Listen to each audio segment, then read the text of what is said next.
And welcome back. StriveHigher is a not-for-profit providing educational experiences and teaching life skills to underserved students in K through 12th grade. Their mission?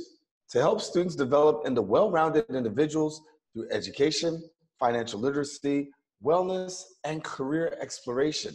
Here to share more is the founder and executive director of StriveHigher Incorporated, Olga Baez. And Olga, good to have you. Thank you. Thank you for having me today. Yeah, I was glad to have you. When we talk about, where we are today, certainly I know StriveHigher is pushing students, and talk to us because, as you said, you got students between grades K to 12, and some of the things that you guys do are really trying to push them in the area of also financial literacy and wellness. So give us about where this all came from. Sure. I wanted to start an organization that was able to provide students with different experiential learning opportunities.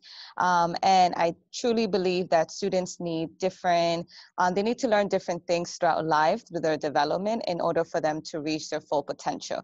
And we all know the importance of financial literacy. But I think financial literacy needs to start at an earlier age. So that's why we started doing story times surrounding the topic of money management. We have done visits to Bank of America, TD Bank, for a workshop for students so that they can learn more about the financial literacy aspect when it comes to banking, checking accounts, and savings accounts as well.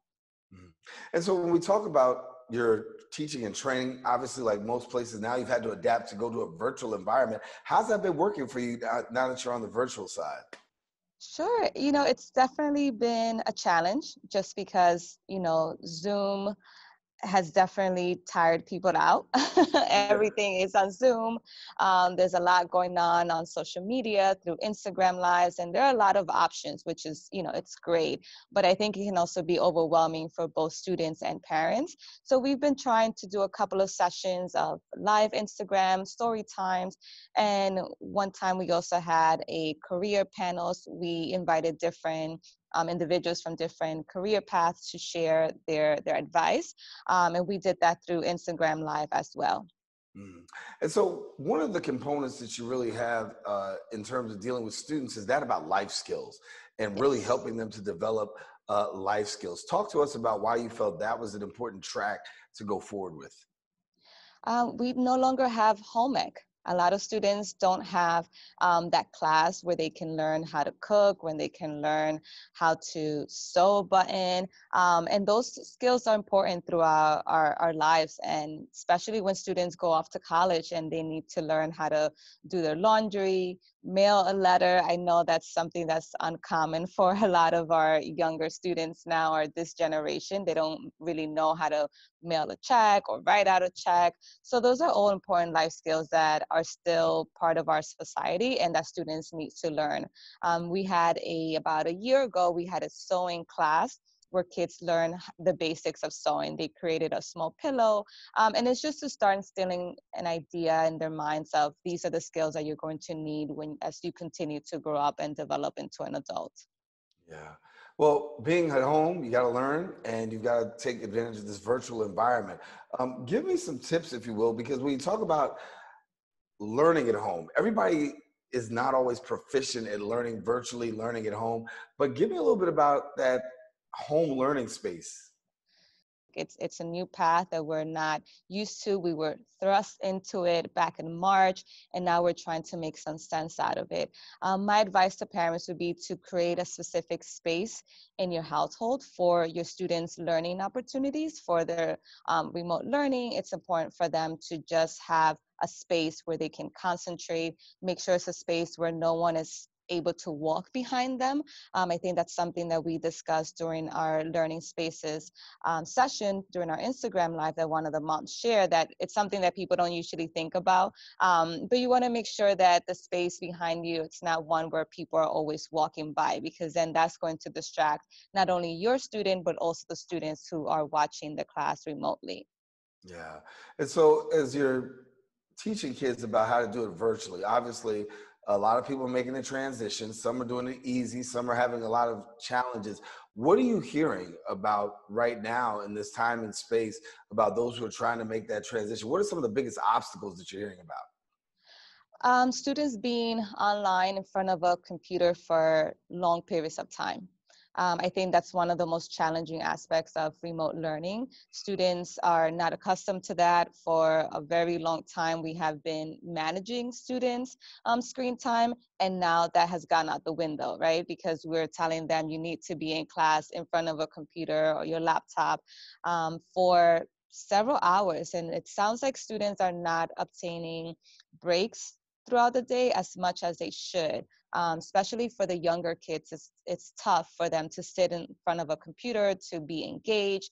And you know, kids are little and they're antsy and they want to move around, and there are a lot of rules in terms of what students can do and cannot do. And obviously that's for everyone's concentration purposes, right? You want to make sure that students are not eating, whether in front of the camera, because then that's going to get other kids hungry.